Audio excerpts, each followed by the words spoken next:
sacrifice. Lord, I offer you my life. Selamat pagi Bapak Ibu Saudara sekalian. Pagi hari ini kita semua sudah bersiap sedia di hadapan TV maupun gadget kita untuk mengikuti ibadah hari Minggu. Mungkin beberapa bulan terakhir kita semua tidak nyaman mengikuti ibadah online di rumah karena merasa kurang khusyuk dan kurang berasa ibadahnya. Meskipun begitu, hal ini tidak mengurangi keseriusan dan kesungguhan hati kita mengikuti ibadah pada pagi hari ini. Mari Bapak Ibu Saudara sekalian, kita menyatukan hati dan pikiran kita untuk memasuki ibadah pada pagi hari ini. Mari kita bersaat teduh.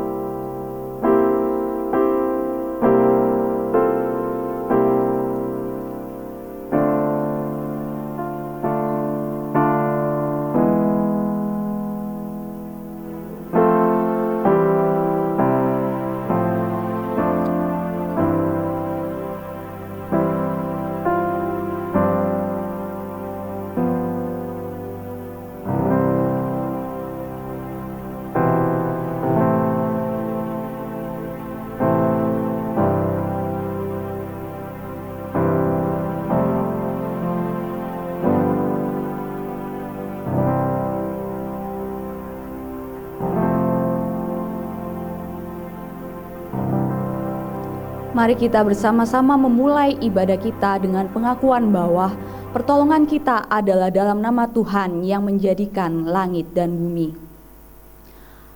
Aku mau bersyukur kepada Tuhan dengan segenap hatiku.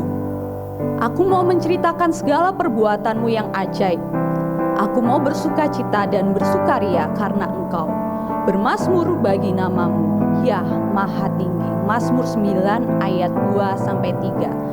Mari bersama-sama kita bangkit berdiri dan menaikkan pujian hanya Dia Tuhan.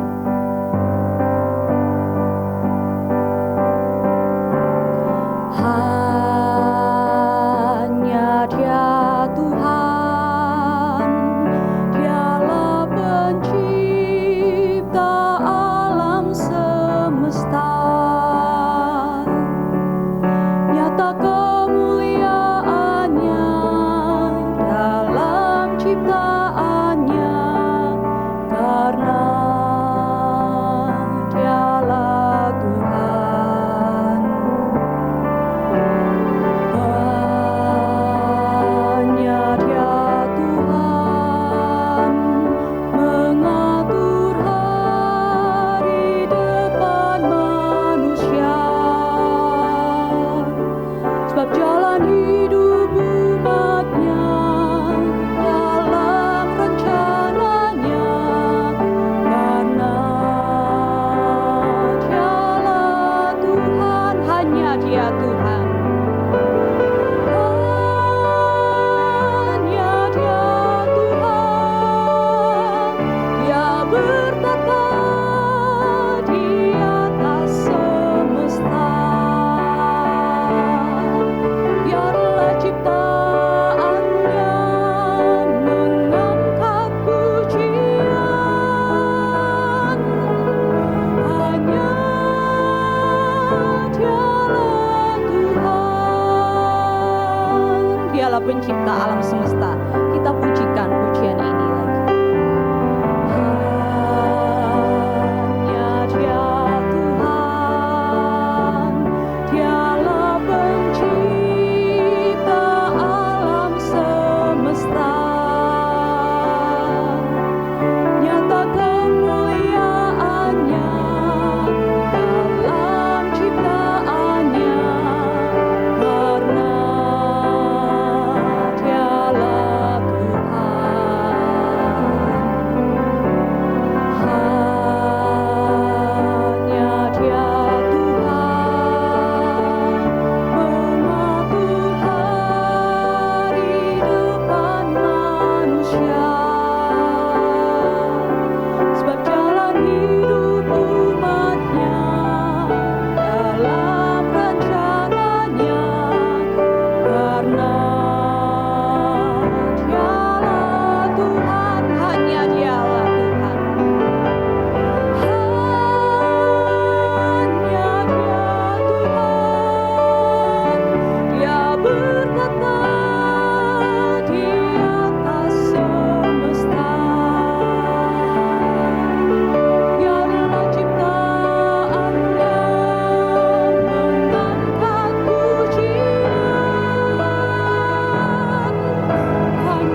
kita bersama-sama berdoa. Hanya Engkaulah Tuhan yang menciptakan alam semesta ini, dan hanya Engkaulah yang mengatur kehidupan setiap kami. Pada pagi hari ini kami datang kepada Engkau, menaikkan pujian kami, penyembahan kami hanya untuk kemuliaan nama-Mu. Biarlah Engkau sajalah yang melayakkan kami pada pagi hari ini untuk datang beribadah dan bersama-sama mendengarkan firman-Mu. Dan biarlah Engkau sajalah yang memberkati ibadah pada pagi hari ini. Hanya di dalam nama Tuhan Yesus kami sudah berdoa. Amin. Hanya Dialah Tuhan yang mengatur seluruh hidup kita. Bahkan Dia pun tahu segala hal yang kita pikirkan dan lakukan. Tuhan mengetahui pikiran baik kita maupun pikiran jahat kita. Dia juga tahu segala perbuatan baik dan buruk kita selama ini. Mari Bapak Ibu Saudara sekalian, kita mengaku segala dosa kesalahan kita di hadapan Tuhan. Dengan kerendahan hati, kita menyatakan segala dosa-dosa kita ke hadapan Tuhan. Silakan mengambil waktu untuk mengaku dosa.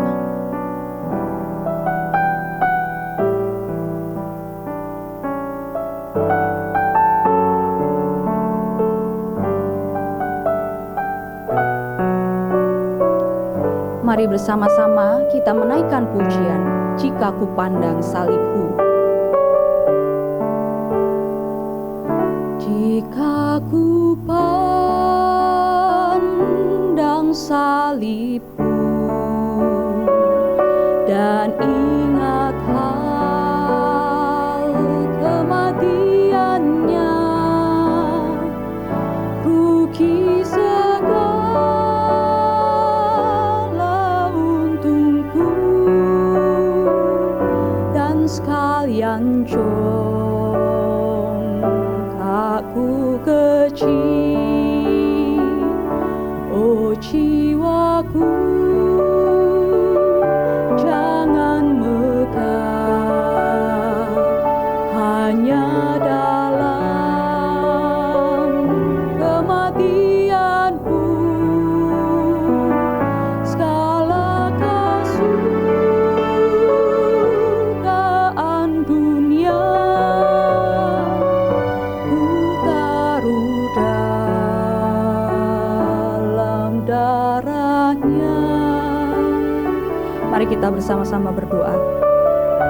Tuhan, pada pagi hari ini kami mengaku setiap dosa kesalahan kami yang telah kami lakukan dalam seminggu terakhir ini. Kami menyadari bahwa hal ini tidak layak di hadapan-Mu. Biarlah Engkau sajalah yang mengampuni dan menyucikan hati kami masing-masing.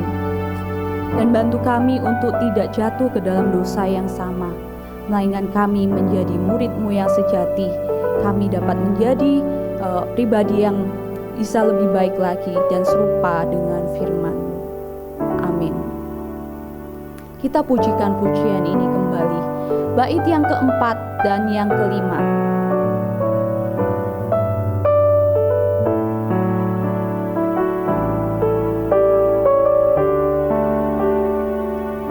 Perkara yang sia-sia yang dulu indah padaku, tiada lagi risukan, ku buangkan sebab kasih-Mu. Kalau genap alam milik-Mu, padamu ku persembahkan kasih-Mu yang ajaib itu, tuntut jiwa nyawa sekalian. Sebab kamu tahu bahwa kamu telah ditebus dari cara hidupmu yang sia-sia, yang kamu warisi dari nenek moyangmu. Itu bukan dengan barang yang fana, bukan pula dengan perak atau emas, melainkan dengan darah yang mahal, yaitu darah Kristus yang sama seperti darah anak domba yang tak bernoda dan tak bercacat. Demikianlah berita anugerah yang terambil dari 1 Petrus 1 ayat yang ke-18 sampai yang ke-19. Bapak Ibu Saudara sekalian, mari kita bersama-sama membaca ayat pertanggapan dari 1 Timotius pasal 6 ayat yang ke-6 sampai yang ke-12. Saya akan membaca ayat yang genap dan Bapak Ibu Saudara sekalian membaca ayat yang ganjil. Demikianlah firman Tuhan. Memang ibadah itu kalau disertai rasa cukup memberi keuntungan besar. Sebab kita tidak membawa sesuatu apa ke dalam dunia, dan kita pun tidak dapat membawa apa-apa keluar. Asal ada makanan dan pakaian, cukuplah. Tetapi mereka yang ingin kaya terjatuh ke dalam pencobaan, ke dalam jerat, dan ke dalam berbagai-bagai nafsu yang hampa dan yang mencelakakan, yang menenggelamkan manusia ke dalam keruntuhan dan kebinasaan. Karena akar segala kejahatan ialah cinta uang. Sebab oleh memburu uanglah beberapa orang telah menyimpang dari iman dan menyiksa dirinya dengan berbagai-bagai duka. Tetapi engkau, hai manusia Allah, jauhilah semuanya itu, kejarlah keadilan, ibadah, kesetiaan, kasih, kesabaran, dan kelembutan. Bertandinglah dalam pertandingan iman yang benar dan rebutlah hidup yang kekal. Untuk itulah engkau telah dipanggil dan telah engkau ikrarkan ikrar yang benar di depan banyak saksi. Amin.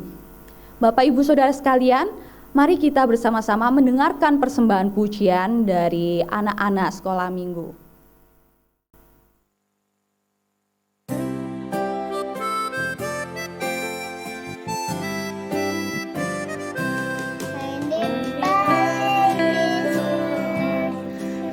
Wow.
Terima kasih kepada anak-anak sekolah minggu yang telah menyampaikan pujiannya. Firman Tuhan akan segera kita dengarkan. Oleh sebab itu, marilah kita menyiapkan diri kita untuk siap dibentuk sesuai dengan firman-Nya. Marilah kita mempersiapkan hati dan pikiran kita untuk menyambut firman Tuhan. Mari kita menaikkan pujian dari NKI 102, biarlah kehendak-Mu jadi ya Tuhan. Kehendak Tuhan menjadilah, ku tanah liat kau penjunan, bentuklah saja sesukamu, aku menunggu dan berserah. Kehendak Tuhan menjadilah, cobalah Tuhan selidiklah, sucikan daku seperti salju, di depan arsy-Mu ku berserah. Intro.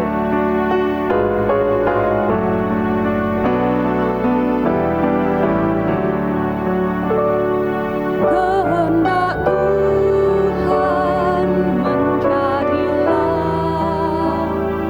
hamba lemah, oh tolong Tuhan, segala kuasa milik Tuhan, jamalah aku ya Tuhanku.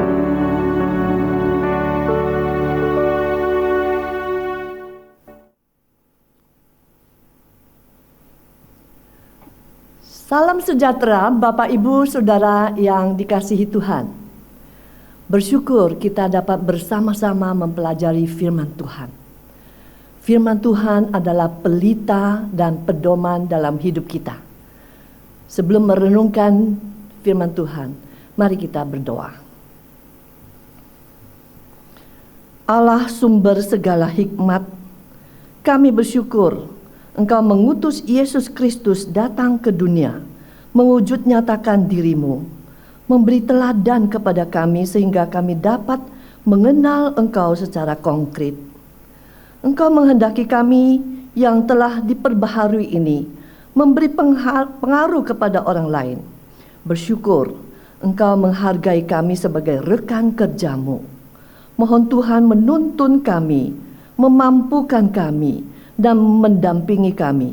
Dalam nama Tuhan Yesus kami berdoa. Amin. Benjamin Franklin adalah salah satu tokoh pendiri Amerika Serikat. Dia pernah memberikan teladan kepada penduduk kota Philadelphia, yaitu memasang lampu lentera. Suatu hari, ia menggantungkan lentera yang indah pada malam hari di depan rumahnya yang gelap gulita itu. Ia selalu membersihkan kaca lentera itu agar kelihatan indah senantiasa, sehingga orang-orang yang berjalan dalam kegelapan dapat berjalan dengan nyaman karena penerangan lenteranya. Rupanya teladan yang baik ini diikuti oleh penduduk Philadelphia. Mereka memasang lentera di depan rumah mereka masing-masing, sehingga waktu malam tiba, jalan-jalan yang gelap menjadi terang. Kekristenan adalah suatu keteladanan. Tuhan Yesus berkata kepada murid-muridnya, "Belajarlah kepadaku, karena aku lemah lembut dan rendah hati." Menjelang akhir pelayanan Yesus di dunia ini, Ia mencuci kaki murid-muridnya dan berkata kepada mereka, "Jadi, jikalau aku membasuh kakimu, aku yang adalah Tuhan dan gurumu, maka kamu pun wajib saling membasuh kakimu." Apakah teladan Yesus diikuti muridnya? Ya. Rasul Paulus berkata, "Jadilah pengikutku, sama seperti aku juga menjadi pengikut Kristus." Menjelang akhir pelayanan Paulus, ia pun berkata kepada Timotius, anak rohaninya, jangan seorang pun menganggap engkau rendah karena engkau muda. Jadilah teladan bagi orang-orang percaya dalam perkataanmu dan dalam kasihmu, dalam kesetiaanmu, dan dalam kesucianmu. Hari ini firman Tuhan juga berbicara kepada setiap kita agar menjadi teladan bagi semua umat percaya. Bahkan menjadi teladan bagi orang-orang yang belum mengenal Tuhan. Supaya melalui perbuatan kita yang baik, mereka memuliakan Bapa kita yang di surga. Firman Tuhan dari 1 Timotius pasal 6 ayat 10 hingga 12 yang telah kita bacakan bersama tadi mempunyai 3 kata kerja, yaitu jauhilah, kejarlah, dan bertandinglah. Mari kita mendengarkan apa yang firman Tuhan hendak katakan kepada kita. Yang pertama, firman Tuhan katakan jauhilah.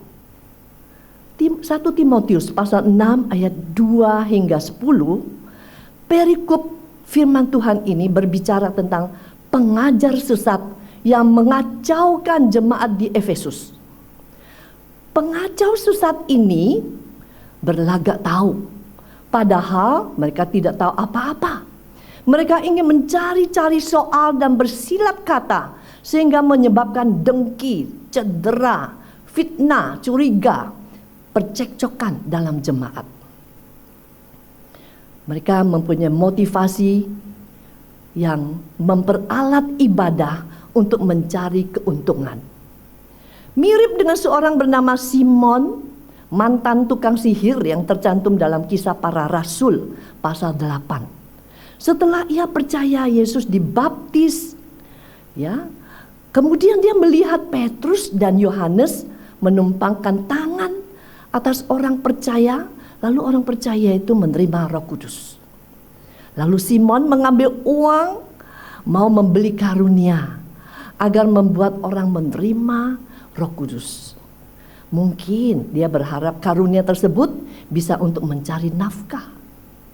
Tetapi Petrus berkata kepadanya, binasalah kiranya uang itu bersama dengan engkau, karena engkau menyangka bahwa engkau dapat membeli karunia Allah dengan uang. Orang yang tamak uang juga seperti Yudas Iskariot, yang di antara 12 murid itu. Sebenarnya ia tahu kebenaran, tapi hatinya tamak membuat dia kehilangan kebenaran. Motivasi yang jahat menyebabkan kebenaran yang sudah mereka pahami tidak mendapat tempat dalam hati mereka.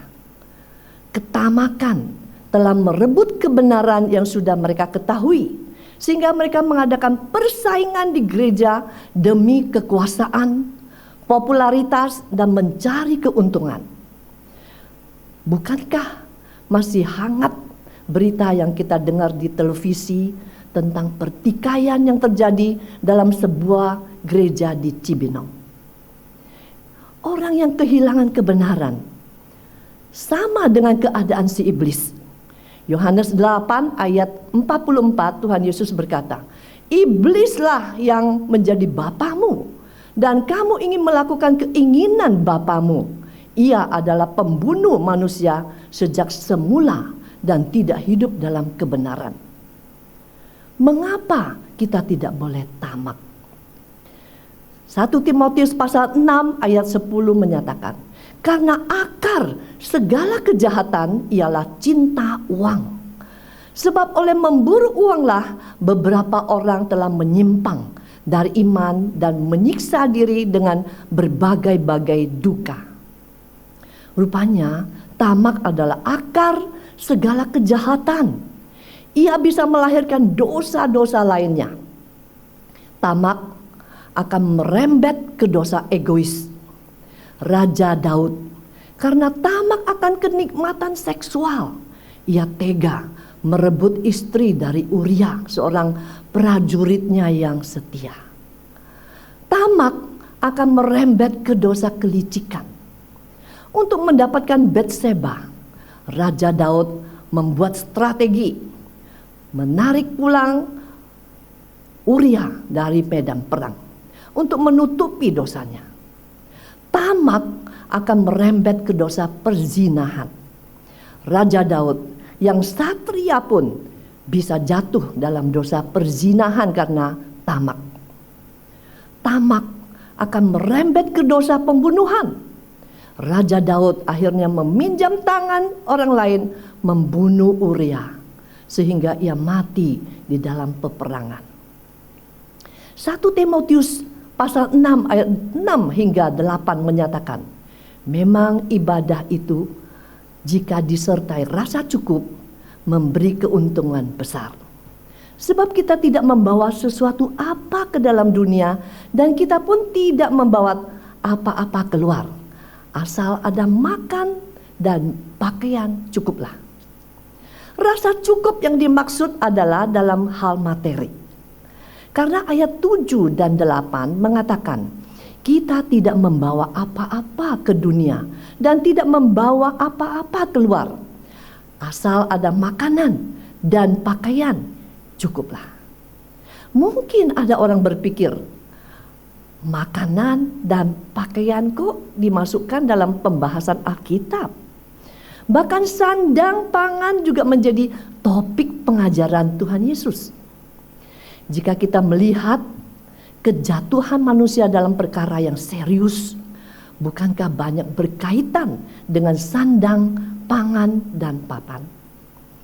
Adam dan Hawa, nenek moyang manusia pertama, jatuh dalam dosa melalui makanan. Esau kehilangan hak sulung hanya karena semangkok kacang merah. Iblis mencobai Yesus yang sudah berpuasa 40 hari 40 malam. Ia pasti juga memakai senjata yang jitu, yaitu melalui makanan. Belum lama siaran di televisi mengenai perkara kriminal. Seorang karyawati merancang pembunuhan majikannya melalui tangan orang lain karena menggelapkan uang pajak perusahaan. Manusia bahkan mengorbankan nyawa demi uang, makanan, dan pakaian. Sebab itu betapa pentingnya kita memahami makna rasa cukup. Jika membandingkan diri kita dengan orang yang lebih kaya, selamanya kita merasa tidak cukup. Tapi jika kita bandingkan diri dengan saat kita datang ke dunia ini, maka kita akan bersyukur kepada Allah. Karena apa yang kita miliki sekarang dibandingkan dengan saat kita lahir, pasti sudah sangat banyak. Waktu kita lahir, telanjang. Sekarang baju kita lebih dari satu. Bahkan lemari kita penuh sesak dengan baju. Waktu lahir kita tidak bisa berbicara, tidak bisa bekerja. Tapi sekarang bicara kita sudah begitu banyak, bisa berjalan, bekerja, bahkan masih banyak kemampuan dan talenta lainnya. Rasa cukup akan menghindarkan kita dari banyak kecemasan dan kesusahan. Di dunia ini kita sebagai musafir, numpang lewat, sementara rumah kita yang kekal ada di surga. Jika ada pengertian seperti itu, maka kita akan menjauhi ketamakan dan hidup dengan rasa cukup. Bagian yang kedua, firman Tuhan katakan, kejarlah. 1 Timotius pasal 6 ayat 11 menyatakan, tetapi engkau hai manusia Allah, jauhilah semuanya itu, kejarlah keadilan, ibadah, kesetiaan, kasih, kesabaran, dan kelemah lembutan. Mengapa kita harus menjauhi ketamakan dan mengejar karakter iman? Itu karena kita adalah milik Allah. Orang-orang kepunyaan Allah bukan bergelut habis-habisan di atas uang dan harta, melainkan akan tekun melatih diri dalam hal karakter iman. Sasaran utama yang dikejar orang duniawi adalah uang dan harta. Karena bagi mereka uang dan harta adalah barang yang paling berharga di dunia ini. Uang dan harta pun bisa mewakili dunia. Tapi sasaran yang dikejar orang kepunyaan Allah adalah perkara rohani, bukan tamak akan uang dan harta. Itulah perbedaan besar antara orang Kristen dan orang duniawi. Secara pasif, tamak uang harus dianggap seperti musibah, harus dihindari, karena hati tamak akan menggodai orang tidak pandang bulu, orang yang kerohaniannya rendah maupun kerohanian tinggi. Secara aktif, orang Kristen harus mengejar kemajuan tentang keadilan, ibadah, kesetiaan, kasih, kesabaran, dan kelemah lembutan. Karakter rohani ini adalah harta orang Kristen. Bisa pakai di dunia ini, bahkan bisa bawa ke dalam kekekalan. Harta ini benar-benar tidak akan habis dipakai. Kita harus berpandangan seperti ini terhadap karakter rohani.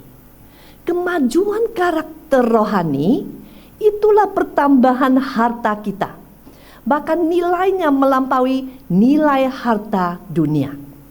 Sebab itu kita perlu mengejar kemajuan agar menjadi orang kaya secara rohani. Kitab Wahyu pasal 3, firman Tuhan menegur jemaat Laodikia. Katanya, engkau melarat, malang, miskin, buta, dan telanjang. Padahal jemaat Laodikia kaya secara materi, tapi mereka miskin secara rohani. Di dunia ini tidak setiap orang Kristen kaya, juga tidak setiap waktu bisa hidup dalam kelimpahan. Sekalipun kita miskin secara materi, tapi kita bisa menjadi orang kaya secara rohani. Rasul Paulus mengulangi nasihatnya kepada Timotius, anak rohaninya, di 2 Timotius pasal 2 ayat 22. Ia menyatakan, sebab itu jauhilah nafsu orang muda, kejarlah keadilan, kesetiaan, kasih, dan damai bersama-sama dengan mereka yang berseru kepada Tuhan dengan hati yang murni. Saat itu Timotius adalah seorang pelayan muda. Rasul Paulus menasihati dia agar menjauhi nafsu orang muda. Orang muda nafsunya tinggi, tapi penguasaan diri terhadap nafsunya rendah. Sebab itu Rasul Paulus mengingatkan dia agar menjauhi nafsu orang muda. Mengapa Paulus tidak memakai kata lawan, tapi memakai kata jauhi, seolah-olah agak pasif? Maksud di sini memberitahu kepada kita bahwa melawan itu berarti musuh sudah menyerang, sudah di depan mata. Yang aktif adalah pihak musuh. Pihak kita jadi pasif, terpaksa harus melawan. Kita tidak patut sengaja mendatangkan pencobaan untuk mengadakan perlawanan. Seperti dalam doa Bapa kami, kita berkata, janganlah membawa kami ke dalam pencobaan, tetapi lepaskanlah kami daripada yang jahat. Jadi menjauhi pencobaan justru tindakan aktif kita. Namun pada saat kita tidak dapat menghindari lagi, kita harus melawannya. Seperti yang dikatakan dalam Yakobus 4 ayat 7. Karena itu tunduklah kepada Allah dan lawanlah iblis, maka ia akan lari daripadamu. Ini juga yang dilakukan oleh Yusuf di rumah Potifar. Yusuf terhadap istri Potifar yang menarik dia untuk berbuat zina, Yusuf melawannya. Walaupun resikonya berat, dia harus masuk penjara. Rasul Paulus pun melihat pentingnya pengaruh lingkungan. Maka ia berkata kepada Timotius, kejarlah karakter orang itu bersama-sama orang yang rajin berdoa dengan hati murni. Mengejar keadilan, hal ini penting sebagai seorang pemimpin di gereja. Relasi antara penatua, majelis, dan anggota jemaat harus berlaku adil. Dan dalam hal ini perlu terus melatih diri. Kesetiaan juga mengandung arti iman. Ini bukan iman saat menerima keselamatan, melainkan iman dalam kehidupan sehari-hari. Kita perlu terus bertumbuh. Iman yang bertumbuh akan membawa kemenangan.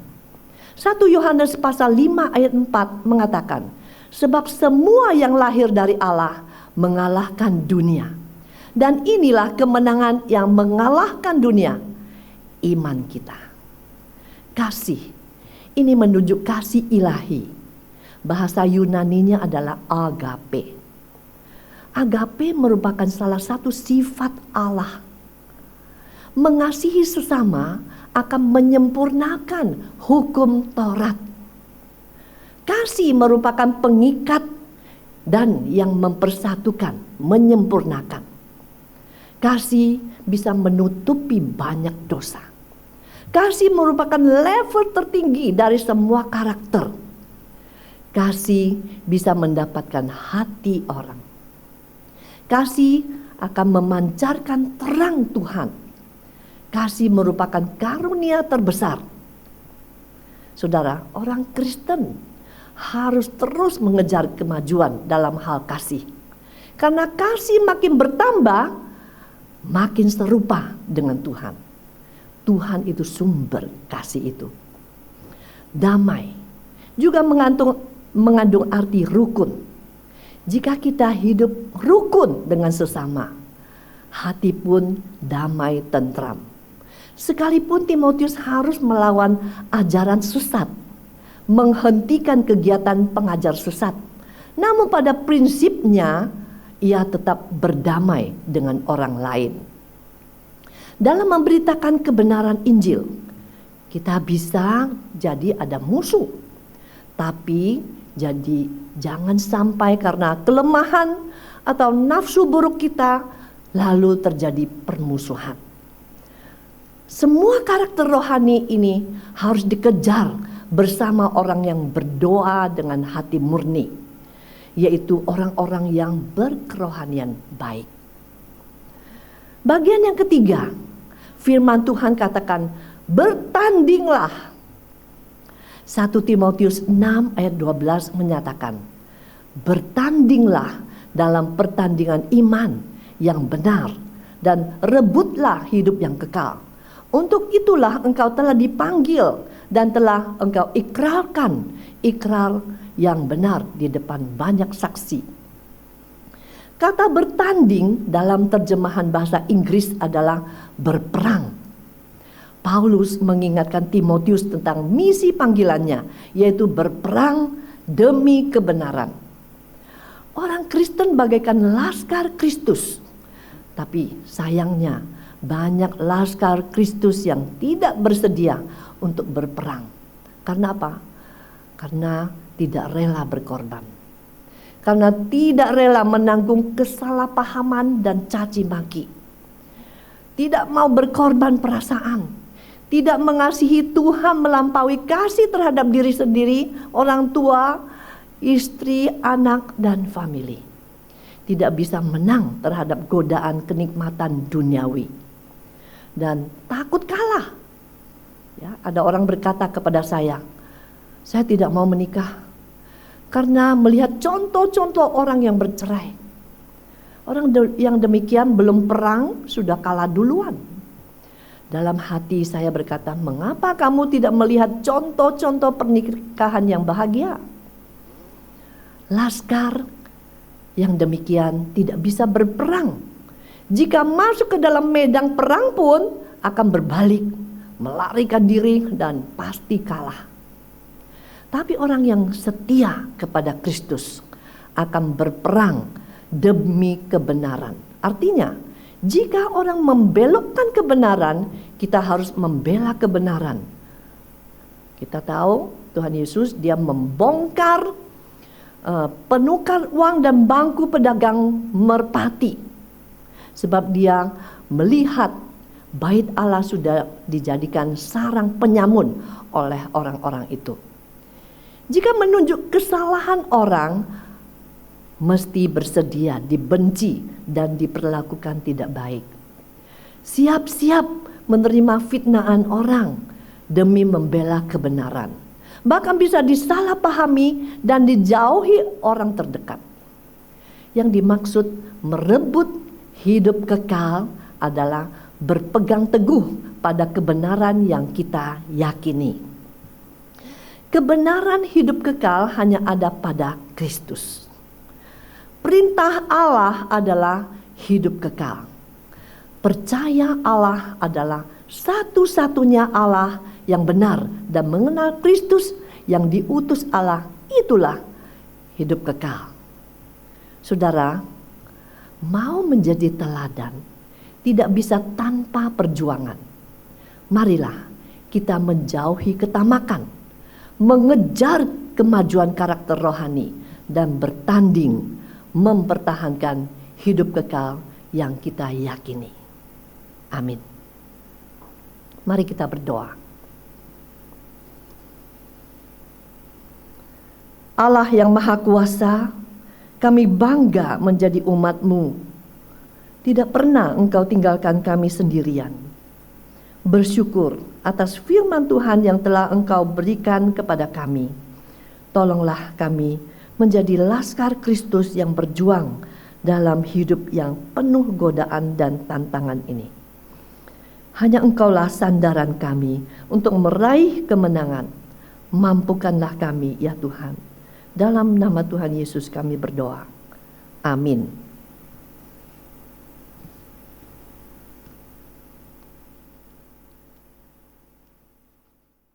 Ayat persembahan kita pada hari ini terambil dari Roma pasal 12 ayat yang pertama.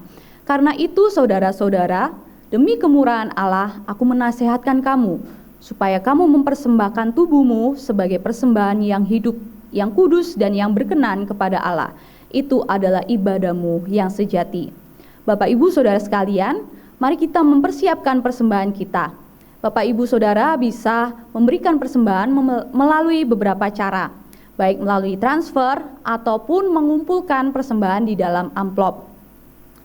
Ketika kita sudah memulai ibadah di gereja, persembahan yang di dalam amplop tersebut dapat diberikan kepada gereja. Mari kita bersama-sama memberikan persembahan dengan menaikkan satu pujian, segala puji syukur.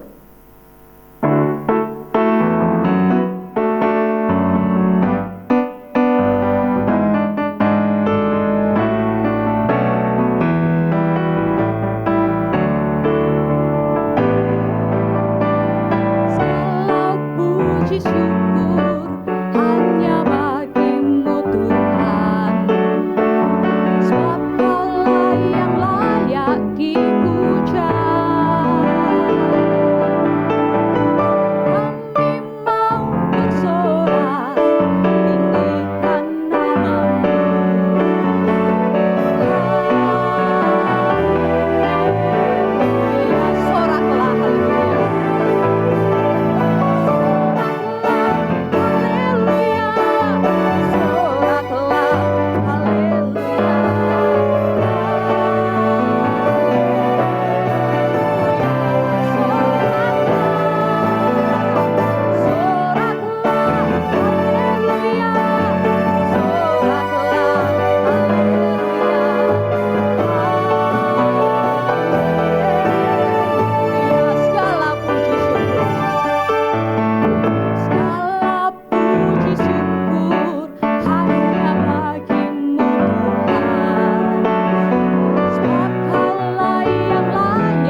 Tuhan Yesus, kami mengucap syukur untuk berkat-berkat yang telah Engkau berikan kepada setiap kami.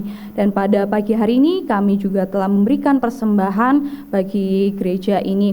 Biarlah persembahan ini dapat berguna bagi pelayanan-Mu di gereja ini maupun dalam segala hal untuk mendukung pelayanan di gereja ini. Dan biarlah Engkau sajalah yang memberkati kami pribadi lepas pribadi. Hanya di dalam nama Tuhan Yesus kami sudah berdoa. Amin.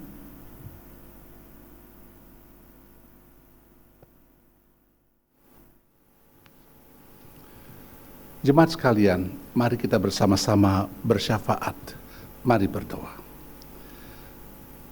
Tidak henti-hentinya kami membawa negeri kami ke hadirat-Mu ya Tuhan.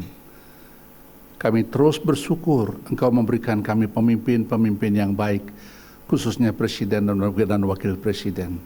Kami terus mendoakan wakil-wakil rakyat. Biarlah semua menyadari bahwa Tuhan memakai mereka dengan penuh rasa tanggung jawab, menghadapkan diri kepada Tuhan, melayani umat-Mu. Kami terus teringat kepada perdamaian dunia, saat di mana dunia bergelora, terdengar peperangan di sana dan di sini. Kemungkinan-kemungkinan yang kami tidak dapat reka apa yang akan terjadi. Tuhan, satu hal yang kami percaya dengan yakin, Engkau berdaulat atas perjalanan sejarah.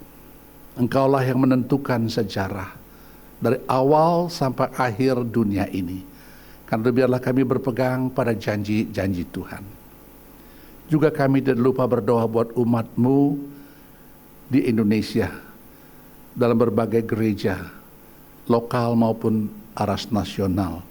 Tuhan kiranya menolong supaya sungguh-sungguh gereja-Mu berdiri di tengah-tengah pusaran dunia, dengan tetap menyuarakan kenabian, menyuarakan suara Tuhan, hadir menerjemahkan hakikat karakter Allah di tengah-tengah dunia ini. Secara khusus kami ingat bagi pekerjaan, bagi keadaan anak-anak Tuhan di Gereja Santapan Rohani Indonesia yang sakit ya Tuhan. Kami mohon Tuhan tilik akan mereka. Kalau Engkau izinkan mereka mengalami mujizat, biarlah dalam nama Yesus itu terjadi.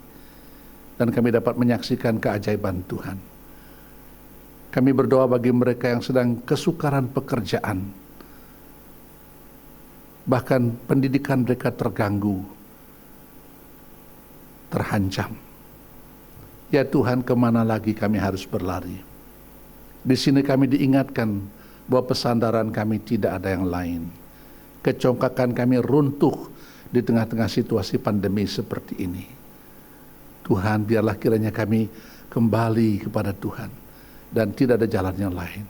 Kami bertobat, berbalik kepada Tuhan, turun dari kecongkakan kami, sujud menyembah Tuhan, Allah yang esa. Dan sekarang ya Tuhan, kami berdoa untuk perjalanan kami ke depan, karena kami percaya dalam kedaulatan-Mu, Engkau berkuasa menuntun kami, melewatkan kami langkah demi langkah, sampai kami bertemu Tuhan muka dengan muka. Ini kami naikkan doa dalam nama Tuhan kami, Juru Selamat dunia ini, Yesus Kristus. Haleluya. Amin. Jemaat Tuhan, marilah kita mengakhiri persekutuan ini, ibadah ini. Kita kembalikan semua kemuliaan bagi Tuhan. Kita ungkapkan dalam nyanyian doksologi.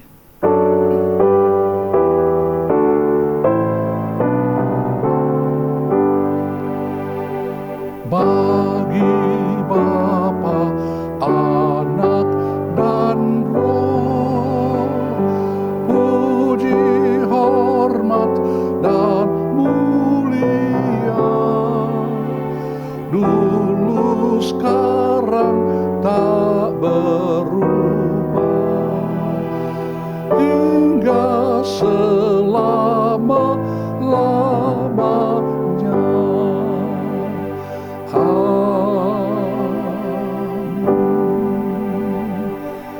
Kiranya anugerah damai sejahtera Yesus Kristus yang melampaui segala akal itu, kasih Bapa dan penyertaan Roh-Nya yang kudus, menyertai kamu sekalian sekarang ini sampai selama-lamanya. Amin. Amin.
use it for your glory. And Lord, I offer my days to you, lifting my praise to you as a pleasing sacrifice. Lord, I offer you my life. Let's sing it. Lord, I offer my life to you, everything I've been through. Use it for your glory, and Lord, I offer my days to you, lifting my praise to you as a pleasing sacrifice. Lord, I offer you my life.